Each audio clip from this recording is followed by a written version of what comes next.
Ayan mga kalangga, habang kumakain ako dito sa Nabwa, si nanay nakilala ko. Ayan. Naglilimos siya pero pinakain kasi sabi ko sabayan niya ako kumain. Si nanay taga Eriga ka. So, alam ng mga anak ko na ginagawa ko. Alam nila. Mga kalangga, alam daw ng pamilya niya. Kung ano mo, yung asawa mo walang trabaho. Wala po. Anong ginagawa sa bahay? Ano lang, katupaw. Bakit? May sakit ba? Ha? May sakit? Anong sakit? Yung pako niya. Dadagugan ng pako. Yung? Yung paa niya. Yung paa niya, nadagana ng kahoy. Actually si nanay, ano pangalan po ni nanay? Edna po. Nanay Edna po, lumapit siya sa akin habang kumakain.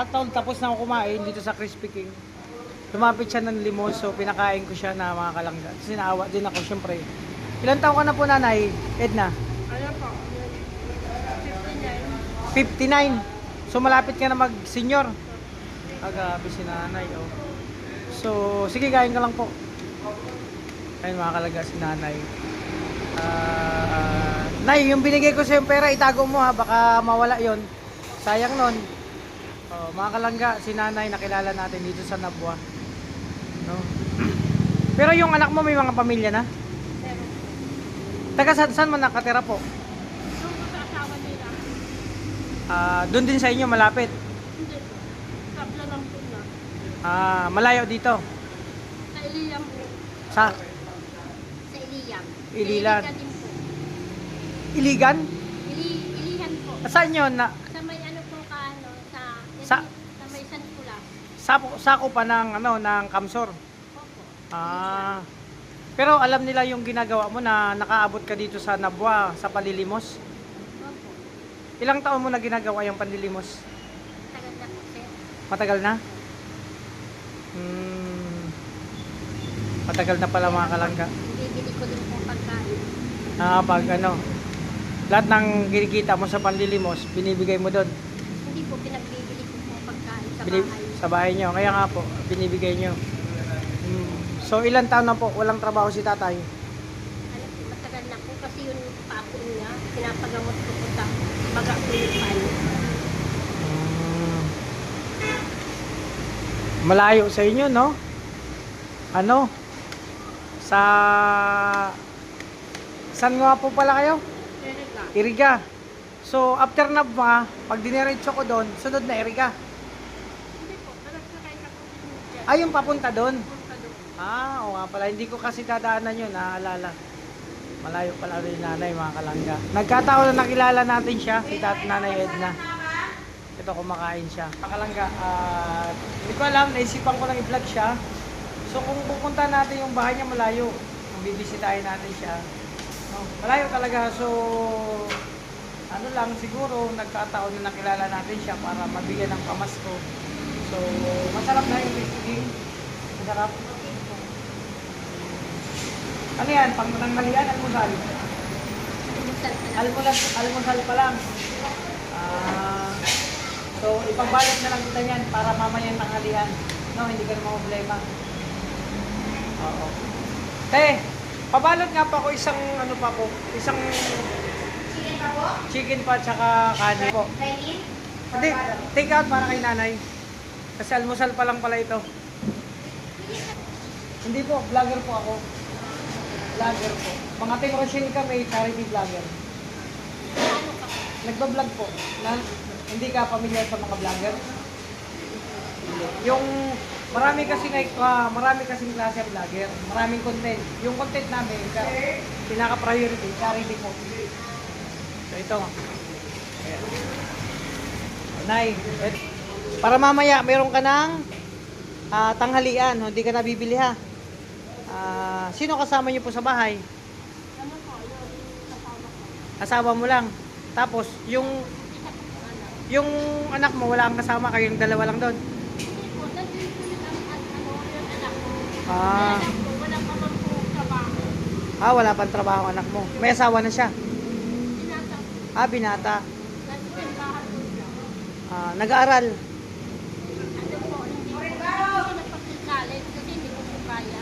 Ah, hindi na nakapag-college. Siyang Ah. dito lang. Ito mga kalangga. Oh. So ito nanay, ano mo yan, balot mo yan ha.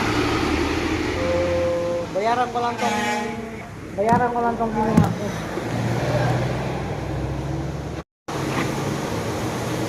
Ako kasi so, ano, daanap. Kinanap kaya ko, balay ka. Pag kinanap ang hanap ko, balay ka. Piliin mo na lang ako sabi ah. Hindi pa order ko rin namin.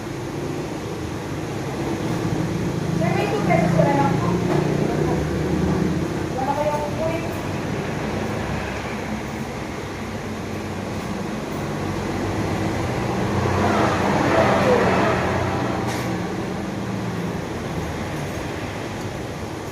So yun mga kalangga. Sige lang, kain ka lang po nay. Masarap, speaking. Lagyan ko na kain dito pag may inain ng ganito. Kuya, pabantay. Sige, so tuloy ka lang kumain. So mga kalangga, si nanay na bigyan natin ng kunting tulong habang ako'y nagbibiyahe. Mga kalangga.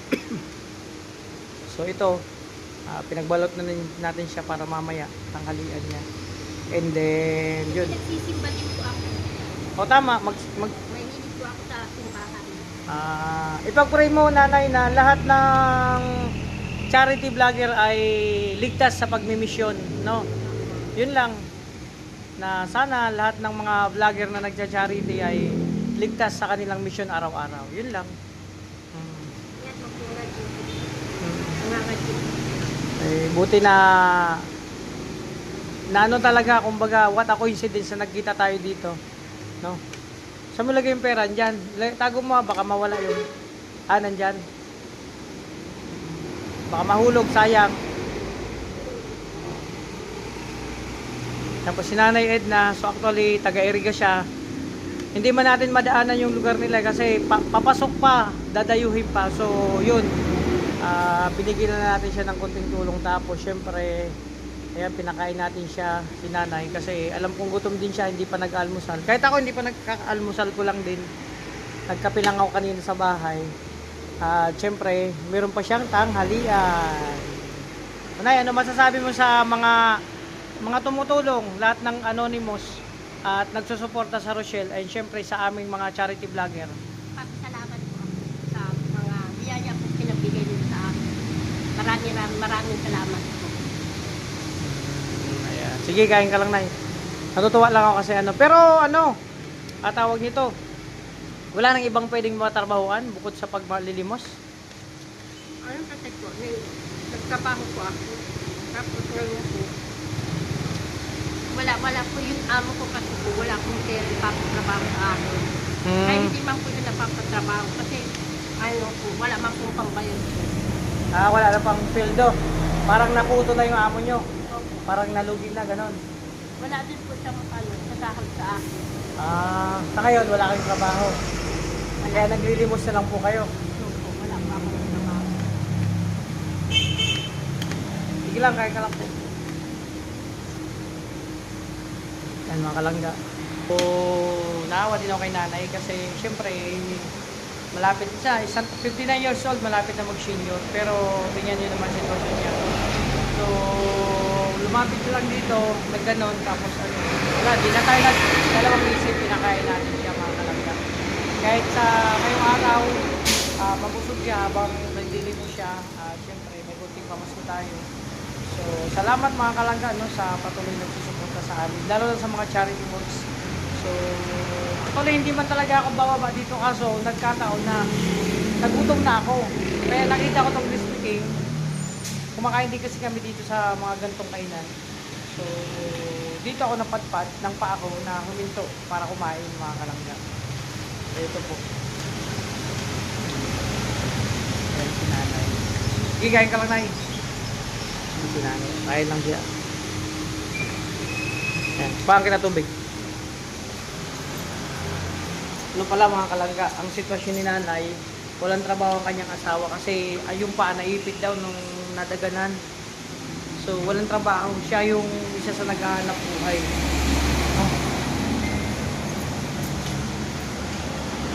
Nanay, ilan taon na po walang trabaho si tatay? Patagal na. Matagal na. Mga ilang taon na estimate nyo po? 2? So ibig sabihin, halos magdadalawang taon ka na naglilimos. Ikaw yung bumubuhay sa inyo.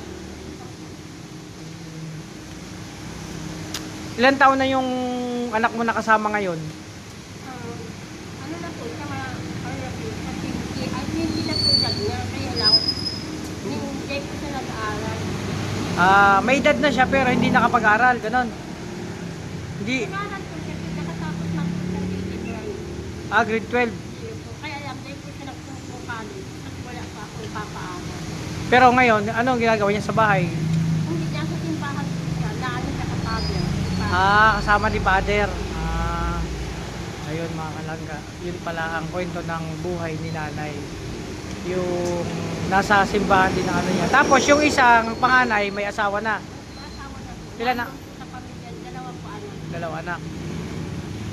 Basta nay, mag-ingat ka sa pagmalilimos mo ha. Ingatan mo yung sarili. No? So, ito mga kalangga.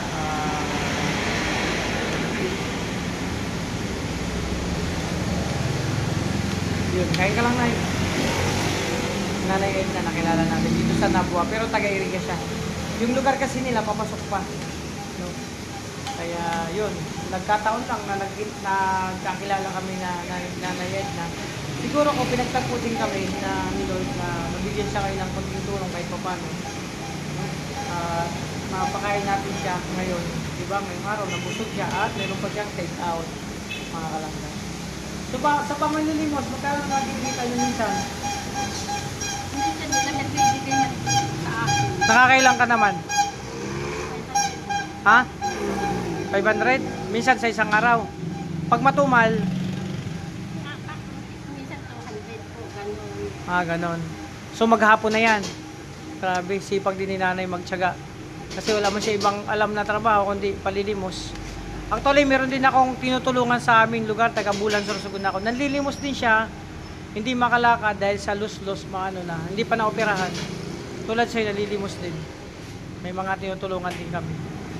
Sige lang, kain ka lang po. So ayun mga kalangga, di natin inaasahan, nakilala si Nanay Edna habang ako'y nagbibiyahe. Papunta sa Daet, back to mission ako ngayon, mga kalangga.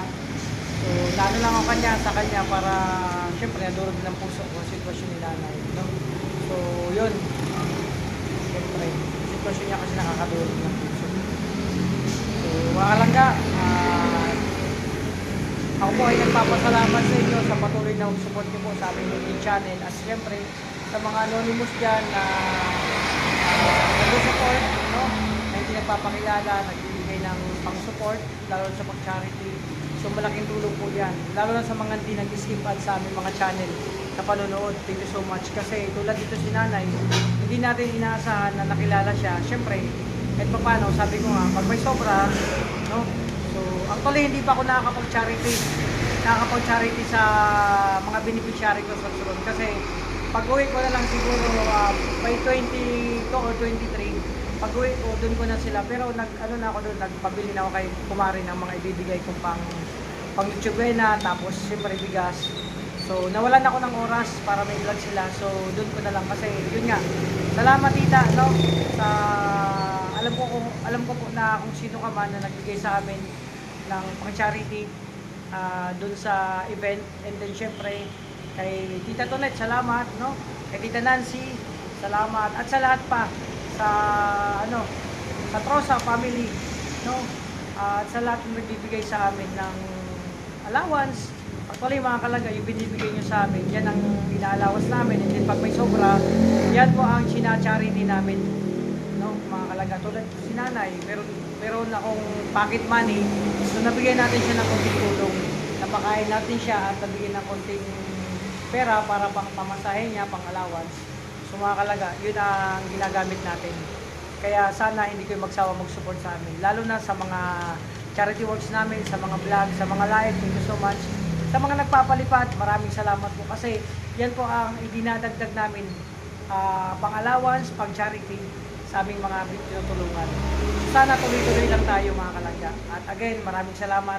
And syempre, advance Merry Christmas and Happy New Year. At sa lahat po, hindi ko na isa-isahin. Basta alam niyo naman po kung sino po ang nagsusupport sa amin. Hindi lang po sa akin, sa lahat ng social community, kila Dudong, kila Rachel, sa lahat ng Roboy, sa lahat ng Ubers, sa sumusuporta. Kayo po ay malaking tulong, malaking ambag sa aming pagcha-charity. So basta tuloy-tuloy lang na kasi napakasarap tumulong sa kapwa, sa abot ng ating kakayahan. So Nay, magpaalam na ako kasi magbibiyahe pa. Papunta akong Daet. Oo, Daet. Ano yun? Cam Norte. Siguro kung mga 3-4 pang biyahe. No? Nag-ingat ka po. Ingat po. Ay, salamat po Nanay. So, sabihin ka pa sa mga mga minamahal na supporters. Masasabi ko po sa inyo, maraming salamat po. Sana po marami kami kayong matulungan. Tsaka, kasi dadasal ko din po kayo na nasa po kayo sa pagtulong sa mga mahihirap. Yun lang po. Salamat. Sana pag nagbiyahe ulit kami, makita ulit kayo. Magkaroon ng pagkakataon, magkita tayo ulit. No? So, mga kalangga, thank you so much. Basta mga kalangga, hindi ako magsasawang pasalamat sa inyo. Kasi dahil sa inyo, meron tayong natutulungan tao.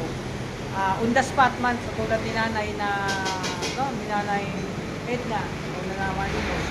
Nabigay natin ng tulong dahil sa inyo, kapag support po sa amin. Bye-bye, maraming salamat po. Ingat po.